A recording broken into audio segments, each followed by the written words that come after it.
Before we begin, make sure you hit that subscribe button, turn on notifications, and share this report. Because here at Free Press TV, we don't just cover the headlines.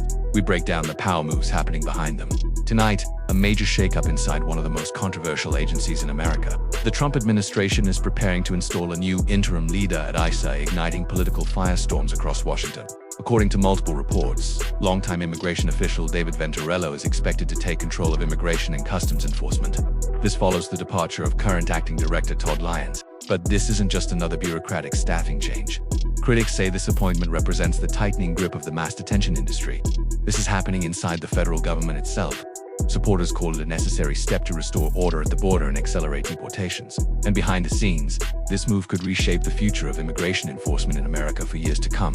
David Venturella is not a household name, but inside immigration enforcement circles, he's considered a major player. Venturella previously worked with the old Immigration and Naturalization Service before later joining ICE during its expansion, years after night. But what's drawing national attention now is what happened after he left government service. Venturella later became connected to Geo Group, one of the largest private prison and immigration detention corporations. That connection is now fueling outrage from civil rights organizations. They accuse the administration of deepening ties between federal immigration policy and private detention profits. For years, activists have warned about what they call the revolving door between ICE leadership and private prison contractors.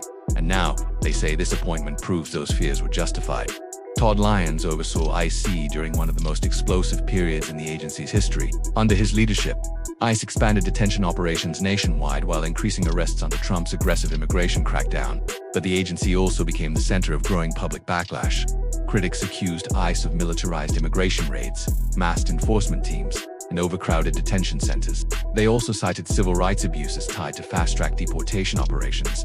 The pressure intensified following several controversial incidents, including deadly enforcement actions and mounting lawsuits over detention conditions. Reports now suggest the White House wants a leadership figure who can continue aggressive enforcement, but with less public chaos and fewer media disasters, and that's where Venturella reportedly comes in. This story goes deeper than politics.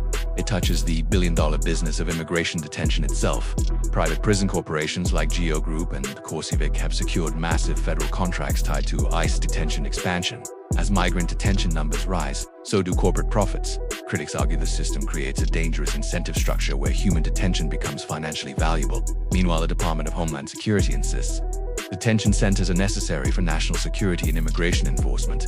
But advocacy groups continue documenting allegations involving poor medical care, overcrowding, and unsanitary conditions. They also report deaths inside detention facilities. According to reports, detainee deaths inside ICE custody have climbed sharply over the past 2 years, adding even more scrutiny to the agency's operations. The timing of this leadership change is critical. Trump's second administration has made immigration enforcement one of its central political priorities. The White House has already expanded detention funding, accelerated deportation operations, and increased cooperation with local law enforcement. They have also pushed for broader federal enforcement powers. But politically, the administration appears to be shifting tactics. Instead of high-profile media spectacles, officials now seem focused on quieter, more efficient enforcement operations. These are designed to avoid constant national outrage while still expanding deportation efforts behind the scenes. Critics say the strategy amounts to making the machinery of mass deportation less visible, not less aggressive. At its core, this isn't just about one appointment. It's about what kind of immigration system America is becoming. Supporters argue stricter enforcement is necessary to restore law and order, protect the border, and reduce illegal immigration. Critics warn the country is moving toward a more militarized immigration model driven by surveillance, detention, expansion, and corporate influence. And with David Venturella now expected to take the reins at ICE, the battle over America's immigration future is entering a new chapter, one that could impact millions of migrants, asylum seekers, families, and communities across the country. As this story develops, questions are only growing louder. Will ICE become even more aggressive under new leadership? Will private prison influence continue expanding inside federal immigration policy? And how far is the administration willing to go in reshaping America's immigration system during Trump's second term? We'll continue following every major development. Until next time, this is Patterson with Free Press TV. Stay informed, stay critical, and stay watching.